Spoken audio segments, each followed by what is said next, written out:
Good afternoon. This is Travel Man of Kent. Today I am at Chatham Historic Dockyards. Let's get this intro rolling.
Okay, so we've just paid for our ticket and now we're going to go into the Hearts of Oak exhibition. Now this is a walk-in cinema telling the story of a true dockyard worker. This immersive audio-visual tour takes you through the mould loft, the exact building where the designs of Nelson's Victory were made, which is now held in Portsmouth. What will the young man do? Become a shipwright like his grandfather, or follow his instincts and join the Royal Navy to be like Nelson? You are free to experience Hearts of Oak during your visit. Now we're going to the mystery of the Namur. If that's Namor or Namur, I'm not too sure, but anyway. So basically what that is they were excavating beneath the building and they found a load of beams that was just used to ballast up the building and when it was erected. Now they do believe that these are the beams from the battleship Namor. Don't count me on it. So I'm just walking through the Royal Lifeboat exhibition. I've literally just forgotten where I am, but as I'm walking through you can just see the vast scale of these slip buildings. Just absolutely amazing what it was. I can't imagine what it would have been like back in its heyday. With just ship there, ship here, and a ship there, and a ship over there. It would have been absolutely fantastic to see all this working as hard as they can to get things ready and get back out on sea. It's just absolutely fantastic.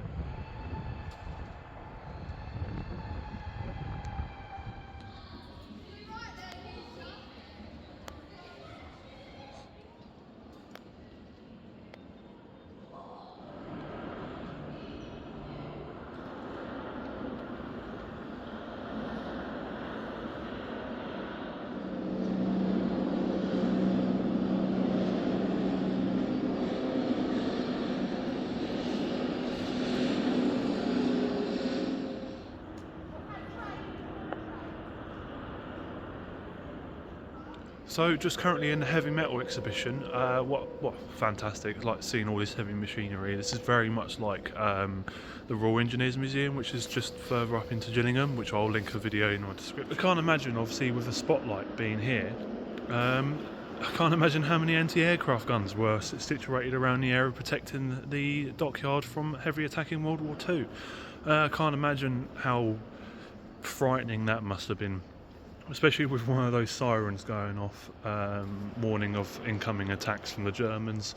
And yeah, it's just unbelievable. I mean,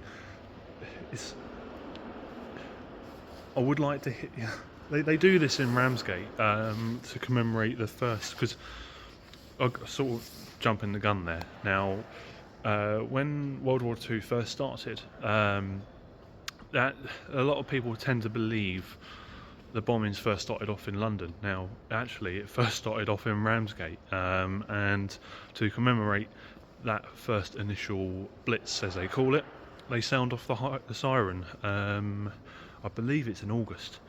Every year they sound off the siren off every year to commemorate the first blitz attack on Britain in World War II.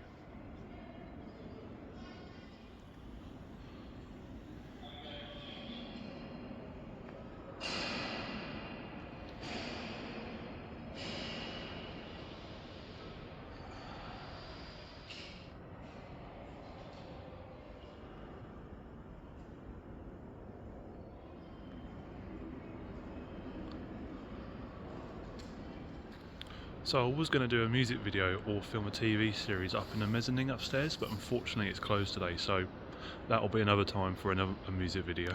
I'm just walking out into the main area now, but previously to the heavy metal exhibition, I've just walked through the Lifeguard exhibition, which is celebrating its 100th year anniversary this year, which is a fantastic achievement, and all donations help to keep prolonging that service.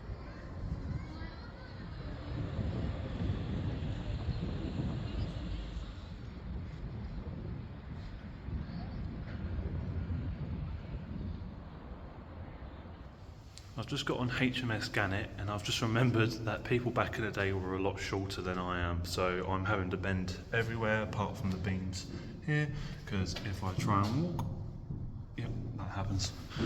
So let's have a look.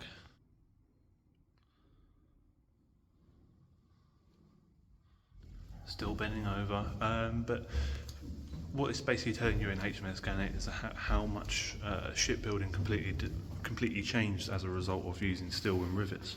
As you can see behind me, you've got the steel girders here, and then it's more or less wooden panels on the outside with the knotting on to obviously stop water getting in. But it's absolutely fantastic.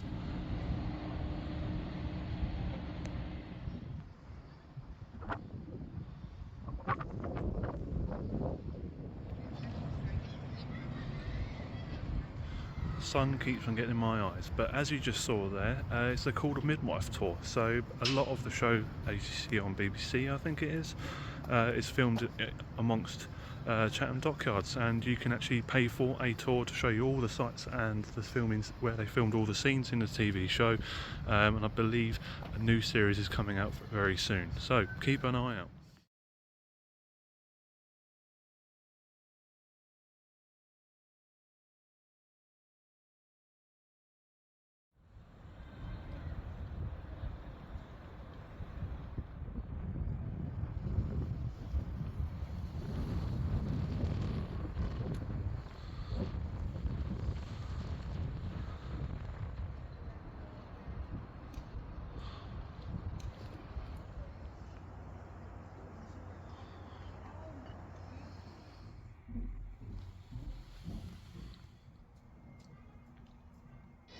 Right, don't know if I'm allowed to do this or whatever, but here it goes.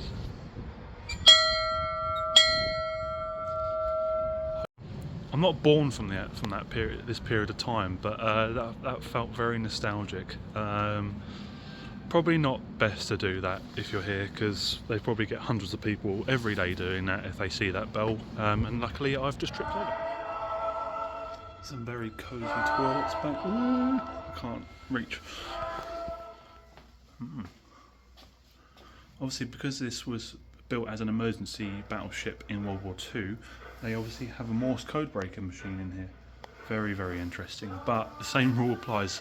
It seems like a lot of people back in the day were very, very short, because I'm still having to crouch down as I'm walking through everywhere. So bear that in mind if you're above 6 foot. Can I have a pack of cigarettes, please? Now, I think in regards to this, especially this little contraption here, I think we've gone backwards in terms of toasters. Look, if I can grab it. Just how you would like a toast, just how you want it.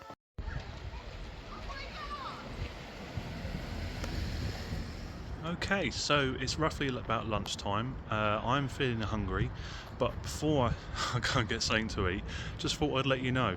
The ticket prices for the historic Chatham Dockyards is £32, but you can get a 15% discount with English Heritage, which thankfully I'm a member of, so my fee went down to £24, and with that extra few quid, I'm now going to go and get some lunch and a drink.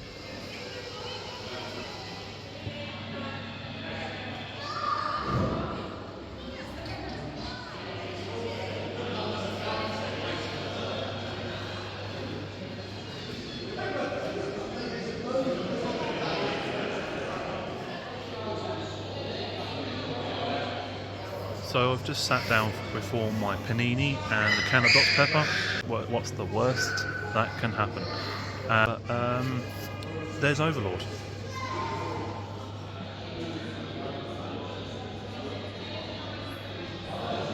further down, and there is, the sunlight is really affecting me today. There. So you can see there, and there, all steam cranes that were used in the heyday of when the dockyards was fully operational. Now, the line that still exists today is only a mile long, but originally was 19 miles long. That came off a Spurnoff at Gillingham Station, and then wrapped around. And unfortunately, a lot of the dockyards has been taken over by pill ports and then being redeveloped for industrial and residential units, which is a bit unfortunate, but as long as the history is still there here and you can see it as I have done today so far. Now further to this line, they do demonstration lines with freight on special occasions and the odd weekend. So always keep an eye out on their website to see if there's any updates regarding to that.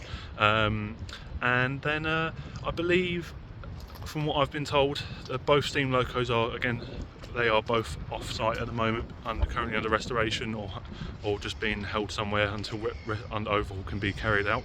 But I believe the next demonstration that they're going to be running on this line is going to be the 1940s weekend in July, which I'll put a date around here so you know where that is. But obviously there will be a link in the description for that as well. And then let's just carry on.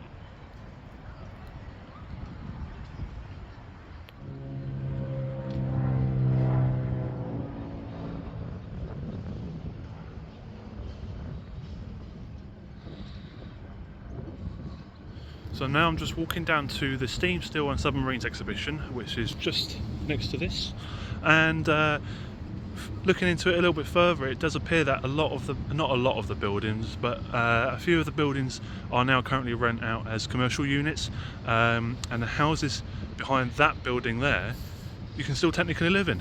So if there's ever an advert for an apartment or a house to be rented, I'd probably say go for it, because it's worth it. You get all this access to this place. It's absolutely fantastic.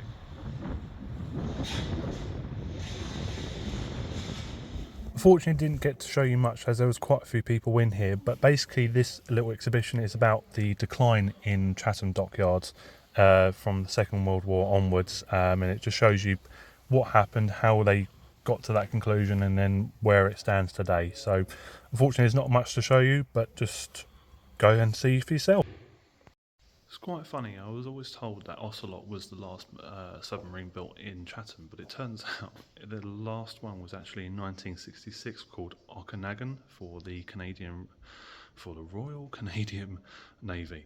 It was the last submarine built and launched at Chatham. As you can just see, I've just walked into the Ropery Building. Now, it's a well-known fact that for a long period of time this was the longest building in the world. So let's have a look around here and see what we can see, and I'll be back with you shortly.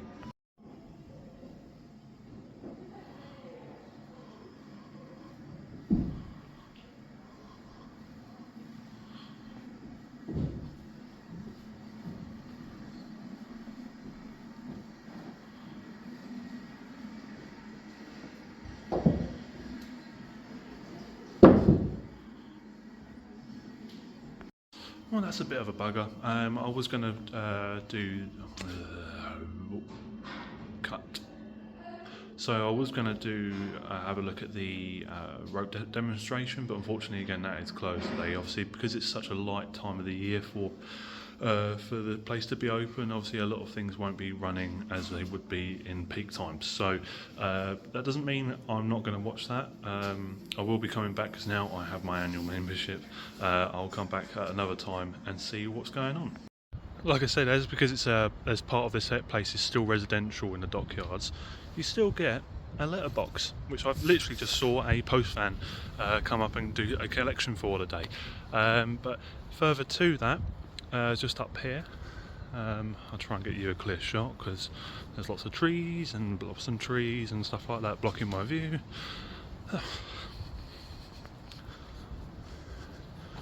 Right, okay, so the stairs leading up to here, and the flag up there, Hail Great Britain. This strip of buildings here is the residential part.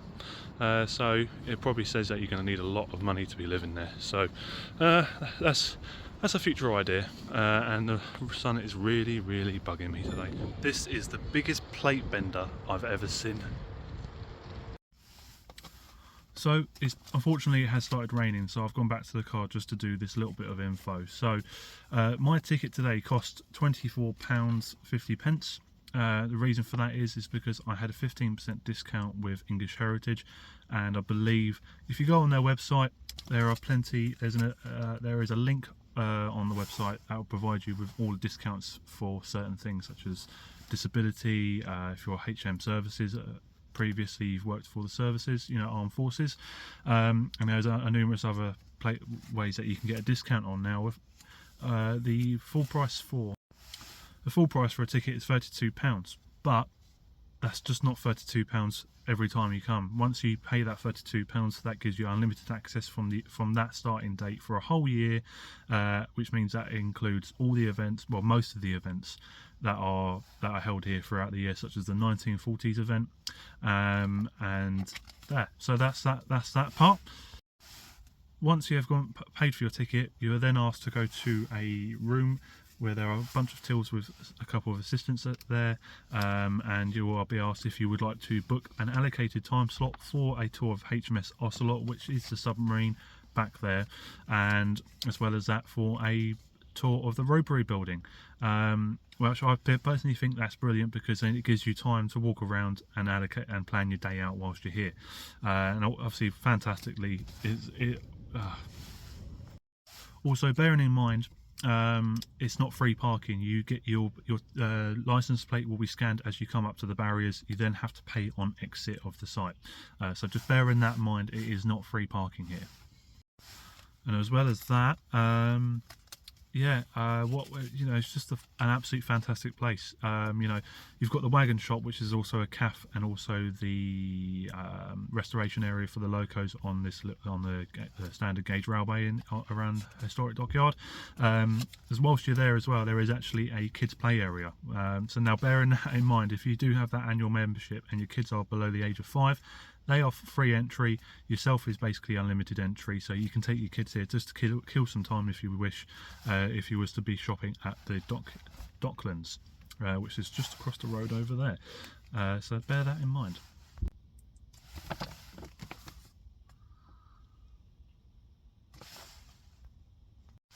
Oh yes, and opening times are between 10 AM till 4 PM in the evening. I think that does fluctuate in the high season, i.e. the summer and the holidays, Easter as you call it, but obviously keep a check on their website for any future updates. As I usually do when I go to a place like this, such as the Royal Engineers Museum, I will give you a list of events that are coming up throughout the year. So the first one is the RNLI 200, the exhibition, which is commemorating 200 years of lifeboats situated around the UK. Absolutely fantastic organisation, and just a part, and it's an institution of Britain. If you're stuck out at sea, you're more than likely to see one of these guys come and rescue you. So fantastic that there is an exhibition for this to commemorate 200 years. Next up, we have the Call the Midwife official location tour. Now, it kind of says it in the name really, because and you'll probably recognise it from the show, as well as a lot of the filming locations are filmed in Chatham Dockyards. So you can go onto the website for Chatham, the Historic Dockyard Chatham. It's a bit of a tongue twister, that one. But you can go on their website and book a tour via the website. I can't tell you how much that is at the moment, but that will be here. So that's that one. Next up is the Medway Gaming Festival from the 15th to the 16th of June. Now it says it in the name what that's going to be. It's basically just one whole big games fest, and if you're a fan of Final Fantasy or whatever, anything that you like, it's going to be there. There's going to be people cosplaying as well, so bear that in mind if you want to go to that. That is the 15th to the 16th of June. Now the next event, which is what I'm going to be going to, is Salute to the 40s, which is the 14th to the 15th of September, which will create a vintage festival with live music, classic car and military vehicles, make, do, amend, craft market, various fun acts to keep all the family entertained. Now, I do believe this is one of the weekends that the standard gauge railway runs as demonstrations on that weekend, so that's partially the reason as to why I'm coming down here again. If there is an event that comes up before that, or if I get any inkling that the railway is going to be running a demonstration, I will be back here for that. And also something else that's not advertised on their visitors map, which I was only announced a couple was it a couple? It was a couple of months ago now. So obviously they printed that before that was announced. So basically what it is the Chatham Model Railway Show, which will be held in the Slip Building just over there, which I'll show you some footage. You saw that earlier in the video. Now that'll be held between the 20th to the 21st of July. Now I believe that's going to be another weekend of demonstrations on the railway as well. Hopefully that if all goes to plan from what I've heard. So that will be the two events I'll be back down here for the year. So that will definitely pay back my annual membership for the ticket. And further on that as well, I have spoken to Chatham Model Railway District, Chatham Engineering Model District, something along those lines. I've spoken to them guys that have their own club in the Ropery Building at the basement, about coming down for a running session just to see what's going on down there and just get some line siding in a miniature. So heads up, that's as another video that's in the future, and also I'll be attending with those guys in July. And it's still raining at the moment. It's also very windy, so it's very hard to do an outro. I was going to try and do an outro of all the three ships with Ocelot, Gannet and the other one I can't remember of, but so it's going to have to be in here. So all I can say is again, thank you very much for watching. Continue to keep liking. So I've now finished my tour. Well, my trip. So I've finished my trip at the Historic Dockyards in Chatham, and unfortunately it's still raining and very windy, so I can't really do a good outro on this, so I've had to do it back in the car. So all I can say is thank you very much for watching. Hopefully I've shown you what I can. I don't, like I always do with these sort of videos, I don't want to show you everything because you've got to come down and see it yourself. So all I can say is thank you very much for watching. Like and subscribe, and hit that bell icon for a notification for when a new video comes up, or a short. But continue. Thank you. But like I say, thank you for watching, and I shall see you in the what would you say? The next one. Ciao.